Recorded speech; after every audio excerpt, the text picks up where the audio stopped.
Coiffé YouTube. Aujourd'hui, j'ai envie de te partager un petit peu de contenu.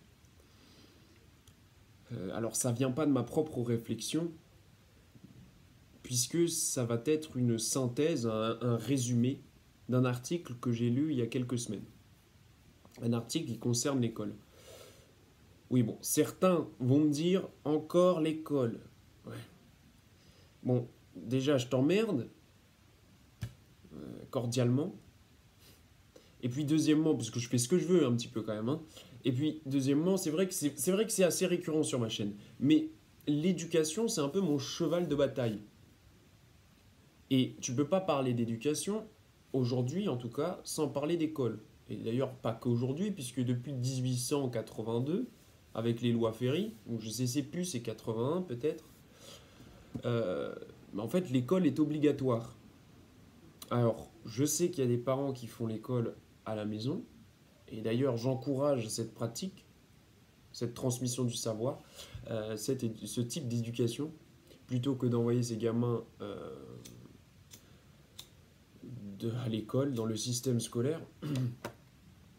Ce qui est quand même paradoxal, puisque je tente quand même d'investir ce système scolaire, hein. Il faut le noter quand même. Oui, j'encourage, puisque de toute façon, tu verras avec l'article vers quoi tend l'école, quel est son but, quel est son objectif, pour ceux qui ne seraient pas encore au courant.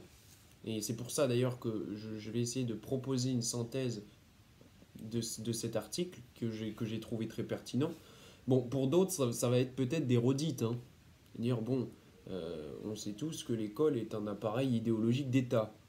Mais j'ai trouvé, voilà, là, il y a des données, et peut-être que ça pourrait, entre guillemets, ouvrir les yeux à certains. Voilà. Donc, voilà, j'ai fini l'intro. Oui, si, j'aimerais quand même préciser que, tu vois, j'ai pris des notes. Voilà, j'ai pris des notes, gna gna gna. Et j'avoue que cet exercice est assez compliqué. Puisque moi, j'ai pas l'habitude d'écrire une genre de trame de ce que je vais dire dans ma vidéo. Tu vois, c'est bon, ça part un peu dans tous les sens et ça me convient parce que c'est plus facile. Là, il faut bon, organiser les idées, gna gna gna. Il faut que c'est une certaine cohérence et que ce soit fluide un peu. Bon, alors, je suis pas Michel Drac, hein. Moi, je fais pas des fiches de lecture de 2 heures. Bon, on verra combien de temps ça dure. Je vais essayer quand même de rester clair. Et puis, en même temps, euh, peut-être que ma synthèse n'est pas forcément la plus pertinente. Puisque moi, j'ai retiré des informations qui, selon moi, me paraissent pertinentes à partager. Donc, de toute façon, dans tous les cas, je te mets l'article en description si ça t'intéresse. Et tu pourras aller t'informer toi-même. Et il est possible que quand tu liras l'article, bah, tu prendras pas forcément les mêmes informations et tu leur donneras pas les mêmes importances. Donc, voilà. Voilà. L'intro étant finie, on peut commencer. Donc, c'est un article euh, de Nico Hirt. Alors, je me suis un peu renseigné, je crois que c'est un enseignant, je ne sais pas de quelle discipline, mais belge. Belge? Ouais, belge, je crois. Enfin bref. Et le titre de l'article, c'est Les 3 axes de la marchandisation scolaire.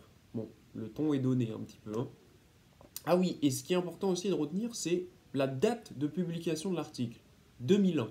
Voilà, j'en dis pas plus. Je trouve qu'il faut garder ça en tête, que cet article a été publié en 2001. Enfin bref. Donc en gros, l'idée défendue dans cet article, c'est qu'on est passé de l'ère de la massification de l'école à l'ère de sa marchandisation. Massification, de toute façon, on va revenir sur ce terme en fait, parce que pour moi c'est assez familier comme terme, mais c'est vrai que ça peut ne pas parler à tout le monde. Donc de toute façon, on va y revenir. Et marchandisation, je pense que bon, c'est assez clair. Et donc c'est de plus en plus une adéquation de l'école aux exigences en fait de l'économie capitaliste. Voilà. Et donc selon lui, il y aurait 3 axes qui mèneraient à cette marchandisation. Premier axe, formation adéquate du travailleur. Deuxième axe, stimuler le consommateur. Et enfin, amener l'élève à s'ouvrir à la conquête des marchés. Voilà. Et pour ça, l'école, elle a 3 moyens de répondre. Premièrement, dans les contenus enseignés. Donc, en fait, c'est un peu ce qu'on donne à manger à l'élève, tu vois. C'est un peu ce qu'on... Voilà, c'est l'essence des savoirs. Ensuite, il y a les méthodes. C'est comment on lui donne à manger. Ou avec quoi? Est-ce que c'est avec une fourchette, avec une cuillère, ou on est plus avec l'entonnoir en train de le bourrer comme un canard? Ou, non, c'est pas où, c'est et les structures, infrastructures et l'organisation administrative du système scolaire. Voilà. Donc, juste avant de commencer vraiment, parce que ça c'est vraiment pour te présenter un peu de quoi va parler l'article, petite citation de Claude Lucien Bergerie, que je ne connais pas. L'instruction est bonne si elle répond aux besoins de l'industrie. Voilà. Donc, avant de rentrer dans le vif du sujet, Nico Hirt propose un petit retour en arrière, un petit retour historique. Alors moi, j'ai sélectionné ça. En gros, avant le XXe siècle, l'école est un appareil, et uniquement, plus ou moins, un appareil idéologique d'État. Ça veut dire que le but de l'école est juste de divulguer une certaine doctrine qui correspond à l'État en place. Et pour ça, j'ai retiré une petite citation de notre ami Jules Ferry, franc-maçon, colonialiste, qui a... Je t'invite à aller te renseigner sur Jules Ferry, qui a instauré l'école laïque, publique, obligatoire et gratuite pour le petit peuple, et qui nous dit: nous attribuons à l'État le seul rôle qu'il puisse avoir en matière d'enseignement et d'éducation. Il s'en occupe pour maintenir une certaine morale d'État, certaines doctrines d'État qui importent à sa conservation. Bon, l'idée est assez claire. J'ai pas besoin de... Tu remettras le passage si tu veux, pour que peut-être j'ai lu un peu trop vite, mais bon, l'idée est assez claire. Ensuite, on passe en fait au début du XXe siècle, avec une école qui, en plus de cette fonction idéologique d'État, obtient une fonction économique. Puisqu'en fait, à cette période historique, on a besoin de plus de main-d'œuvre. Tu sais, avec les 30 glorieuses, sorties de la libération, etc. Avec l'industrialisation de la société notamment, si je ne dis pas de bêtises, parce que je ne suis pas non plus un expert en histoire. Donc, comme je t'ai dit, on a besoin d'ouvriers. Et donc, ça c'est le discours, alors tu vois c'est dur, ça c'est le discours patronal un petit peu, le besoin d'ouvriers. Et la réponse se trouve bien sûr dans l'école. Et c'est ce qui nous amène à ce mot que j'ai dit tout à l'heure de massification, en fait qui consiste juste à une entrée quantitative d'élèves dans le système scolaire. Et c'est notamment en 1975, là c'est un petit rajout de ma part, avec la loi Abi, qui crée le collège unique. Le collège unique, c'est le collège que tu connais aujourd'hui, là, où en fait tu as les garçons, les filles, les riches, les pauvres.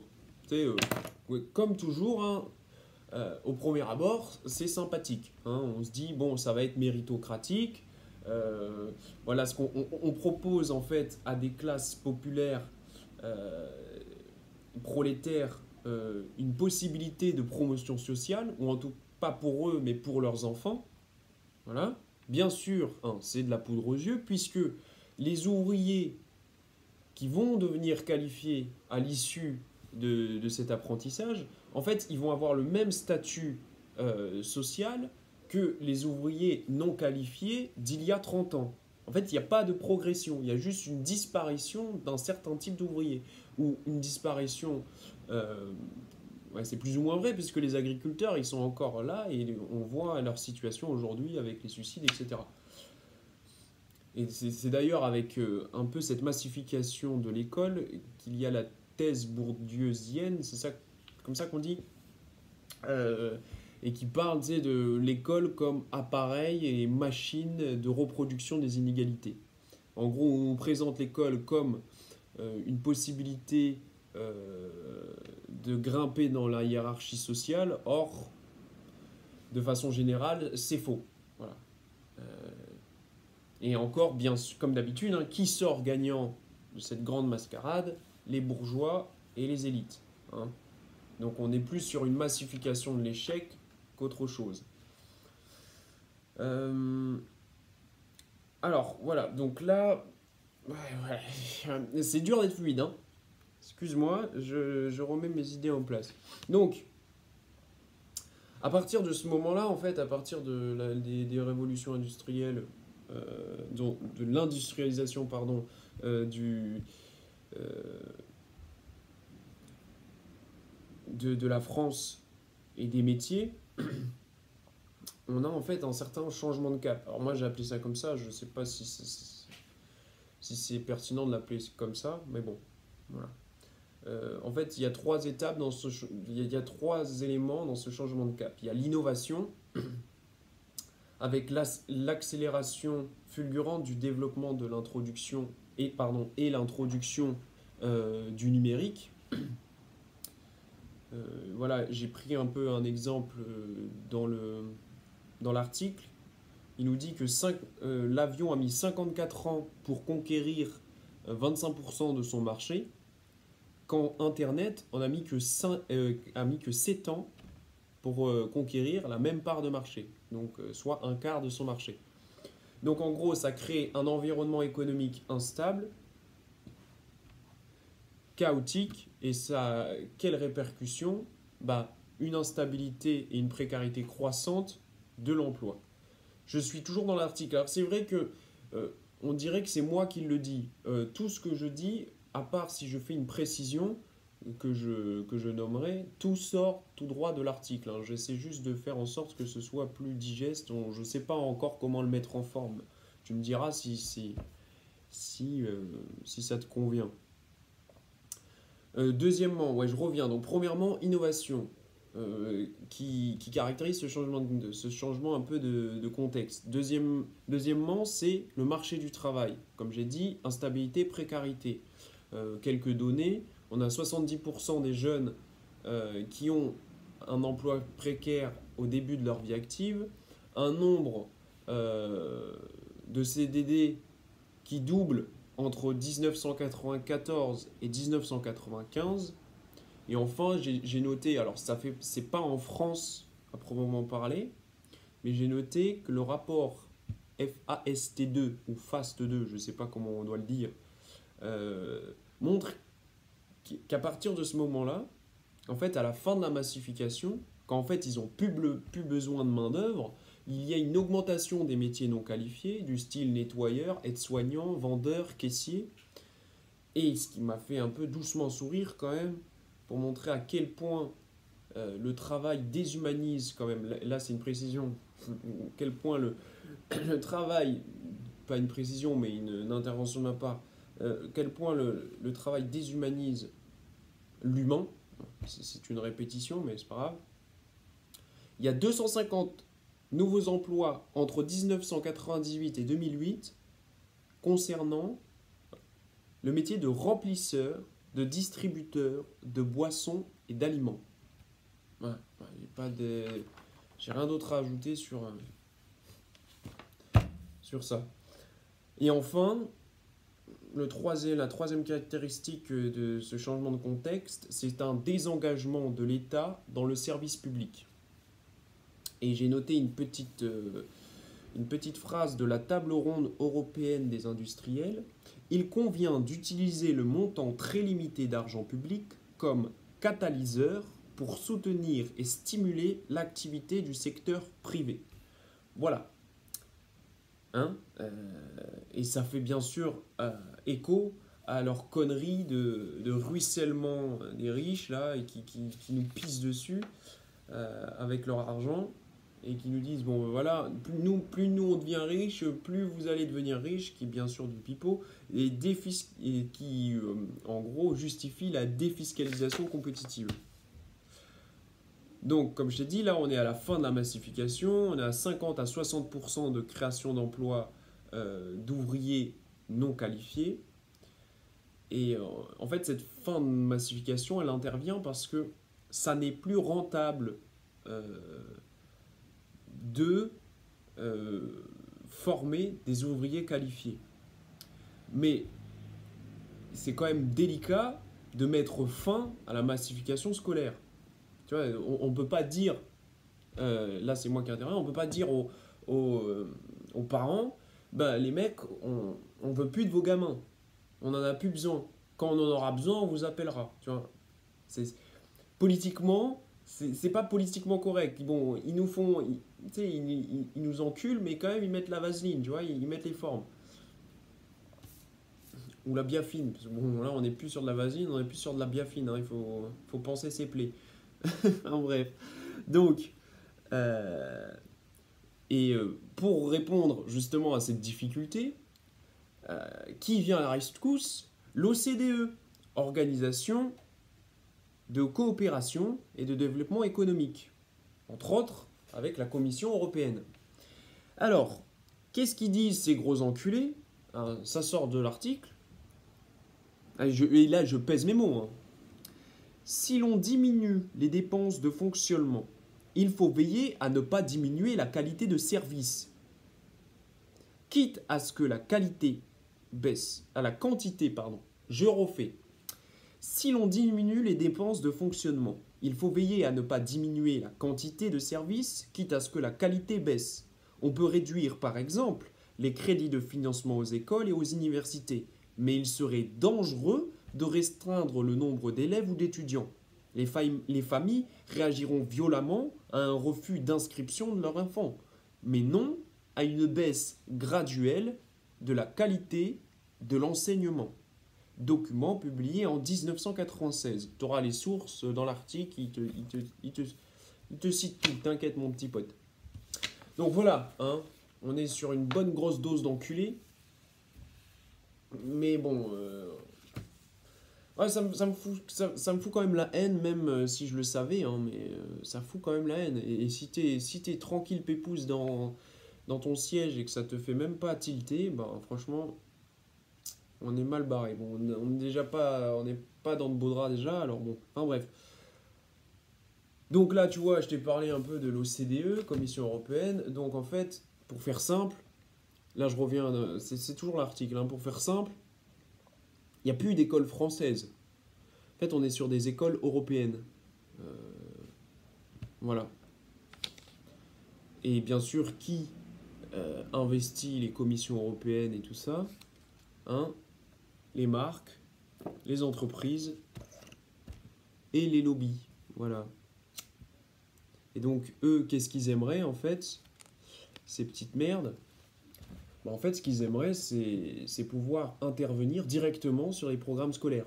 Hein, pour qu'en fait, les programmes correspondent à leur logique de compétition entrepreneuriale, je sais pas comment on dit, voilà. Et en fait, ils ont compris que c'était un investissement sur le long terme que d'investir dans l'école. Ils l'ont très bien compris et c'est ce qu'ils font de plus en plus. Voilà. Et d'ailleurs, je vais encore une fois te citer, te proposer une citation de la Commission européenne.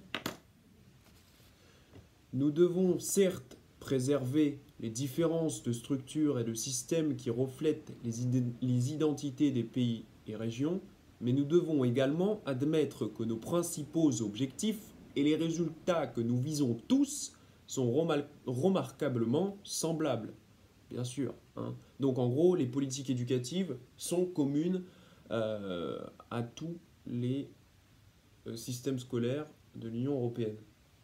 Alors pas encore, puisqu'il y a encore un peu de... Mais t'inquiète, ça va arriver, en tout cas si on ne branle rien, et c'est pour ça qu'au final c'est un peu d'actualité, puisqu'avec les gilets jaunes, il y a peut-être moyen aussi de changer ses couilles en sortant de l'UE. Bon, je sais pas quelles sont Si on gagne, je sais pas comment, et puis de toute façon ça va prendre un certain temps, mais en attendant, voilà où on en est, le système scolaire. Je rappelle, publié en 2001, hein. Je rappelle. Donc voilà.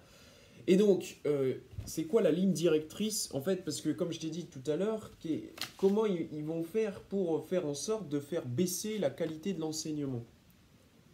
Bon, bien sûr, ils vont utiliser la meilleure, merveilleuse novlangue qui est la leur, et ils parlent de flexibilité.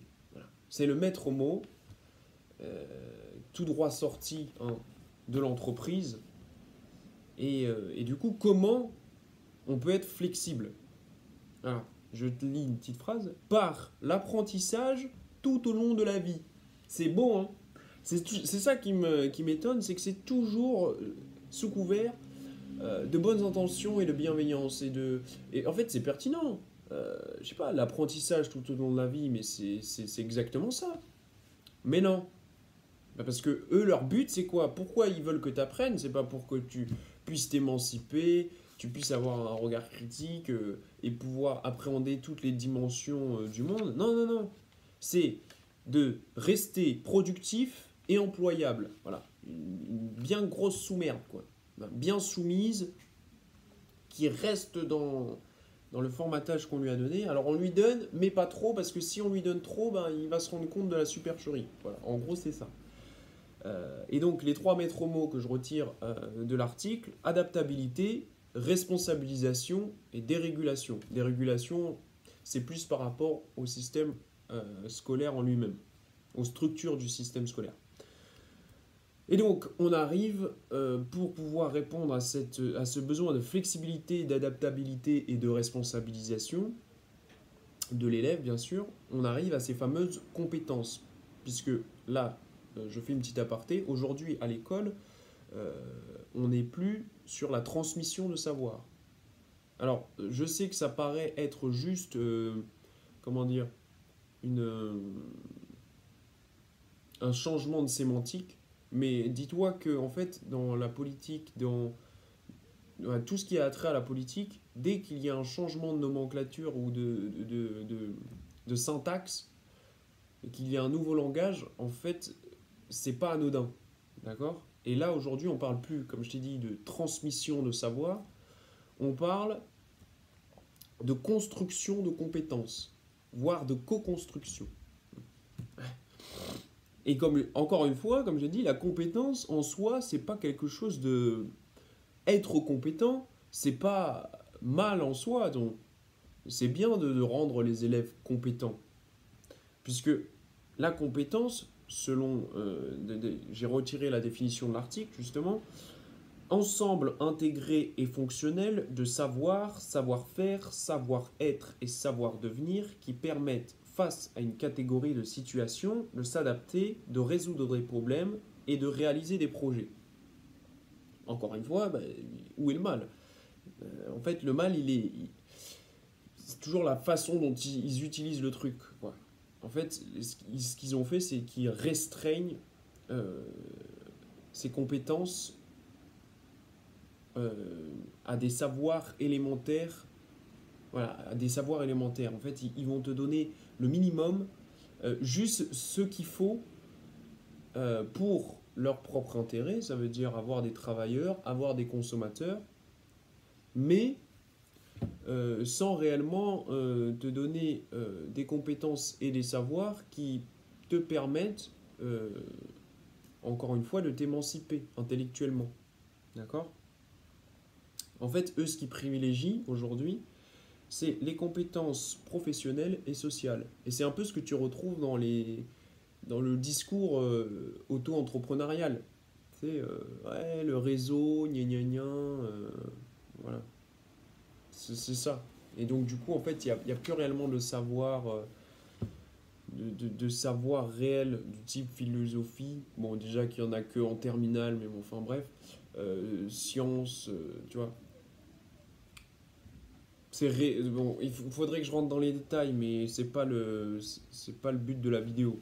J'essaie quand même de rester avec l'article. Tout ce que je dis, encore une fois, c'est l'article, hein. Après, je fais un peu des interventions, comme j'ai dit, mais j'arrive pas à m'en empêcher, en fait. Euh, du coup, voilà. Excuse-moi, je reprends un peu mes idées. Oui, donc bon, là, je ne savais pas trop comment faire la transition. Donc en gros, le chapitre suivant, il s'appelle Quand le citoyen devient consommateur. Voilà. Pourquoi la compétence? Je t'ai dit, pour que bon, tu es un mec qui puisse s'adapter et être flexible, en fait, qu'on peut prendre et dire, bon, on te vire, on te met là-bas, on te met... En fait, t'as plus de poste, t'as plus de... On te reconnaît plus réellement comme ayant un savoir-faire, puisqu'en fait, on considère que tu es capable de tout faire, mais pas euh, bien sûr, pas des choses qui sont émancipatrices intellectuellement. Tu sais, c'est comme j'ai dit, un travail aliénant, tu vois. C'est compétent pour être aliéné. Donc, quand le citoyen devient consommateur, ben, c'est ça la deuxième partie, c'est aussi être compétent pour pouvoir te faire consommer. Et j'ai pris un petit peu le début de ce chapitre qui est en rapport aussi avec les événements actuels. Nos États sont légitimes car démocratiques. Voilà, c'est ce qu'il dit. Sauf qu'en fait, ça n'est qu'une construction idéologique car nous sommes en pleine dictature des marchés. Voilà. Ça sort tout droit de l'article, hein. Ancrée, en fait, cette construction idéologique, elle est ancrée dans les consciences. On leur a fait bouffer tellement. Et en fait, ça vient depuis 1882 avec Ferry, comme je t'ai dit. Là, je reviens, mais comme je te l'ai dit dans la citation, en fait, où ils ont ancré une doctrine étatique, justement pour la conservation de cet État. Et c'est ancré dans les consciences, souvent des classes moyennes intellectuelles. Et ces classes moyennes intellectuelles, c'est elles qui forgent euh, l'opinion publique. Et donc c'est là où on a toute cette bien-pensance, etc. Bon là c'est une aparté. Euh, donc comme j'ai dit, la compétence permet de former un consommateur aguerri. euh, et en fait c'est juste lui apprendre certains petits trucs pour qu'il puisse être en mesure d'utiliser euh, l'outil qu'on veut lui faire acheter. Voilà, par exemple, apprendre à bidouiller, je reprends les mots, pour pouvoir consommer. Et voilà, je note une petite, vraiment, qui sort tout droit de l'article, consommation des ménages, 43% influencés par les enfants. Donc les industriels, ils ont très bien compris que pour se faire du bif, bah, il faut juste influencer les enfants qui eux-mêmes influencent les parents. Voilà, voilà, voilà. Et enfin, dernier chapitre, qui me paraissait intéressant. Après, il y en a d'autres, mais je les ai pas. Voilà, je les ai pas. C'était plus sur l'éducation of business, des trucs américains et tout, qui moi m'intéressaient pas forcément à partager. Voilà, mais si ça t'intéresse, tu peux aller lire, hein. Donc, le chapitre s'appelle Dérégulation. Et donc, c'est justement le troisième moyen de rendre flexibles les élèves. Pourquoi? Parce qu'en fait, Euh, la dérégulation, ça correspond à donner plus d'autonomie aux établissements, à faire entrer les parents dans le système scolaire, ce qui en soi peut être bénéfique, mais encore une fois, c'est toujours le malin, hein. Puisque en fait, ces parents, ils ont déjà des ancrages idéologiques, ils sont déjà des consommateurs aguerris, et en fait, ça a une répercussion euh, sur les politiques éducatives, puisqu'ils incorporent ces politiques éducatives au sein de l'école. Voilà.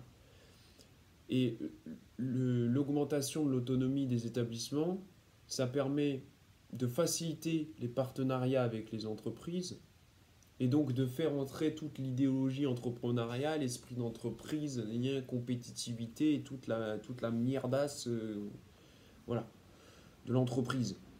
Pour moi, c'est de la merde. Je dis pas que c'est de la merde pour tout le monde. Euh, voilà. Et voilà, j'ai noté un petit truc intéressant, toujours croustillant, hein, cet OCDE, il balance des choses toujours aussi croustillantes. Donc c'est le 30 octobre 2000, Bon, j'ai coupé la phrase. Accepter de recevoir des ordres et être prêt à répondre aux exigences. Voilà. Ça, c'était en concernant l'enseignement, comment on appelle ça? En alternance. Voilà. Voilà pourquoi ils ont mis ça en place. Entre autres. Et en fait, tout ça est possible aujourd'hui grâce au catalyseur nommé Internet, voilà, qui accélère ce processus de marchandisation à une vitesse folle. Avec la rentrée, par exemple, la rentrée des, euh, des TIS. Alors les TIS, c'est quoi? C'est tout ce qui est outils numériques au sein de l'école, tu sais, les tablettes, l'école connectée, hein. Bien sûr, il y a des marques, hein, derrière ça. Et je finirai sur cette petite citation de fin d'article, je crois. Par la force du marché, une technologie potentiellement émancipatrice est ainsi amenée à engendrer le contraire, un appauvrissement intellectuel et culturel dramatique. Voilà.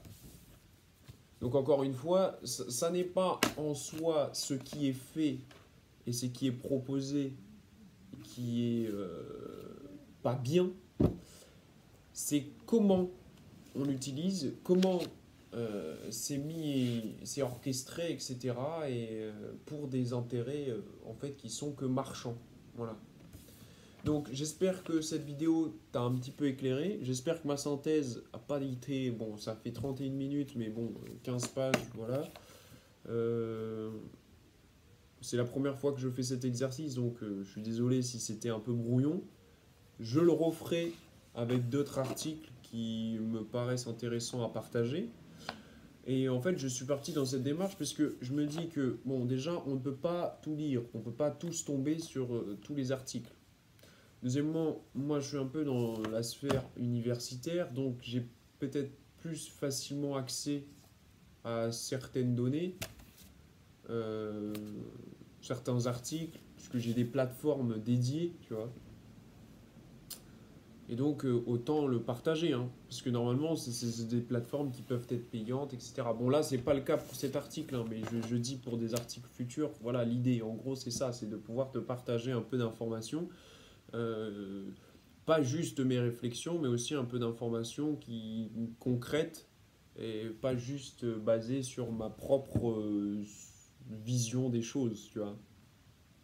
Voilà. Donc, tu me diras ce que tu en penses. Je te laisse l'article en description. Et sur ce, YouTube, je te dis Narbis.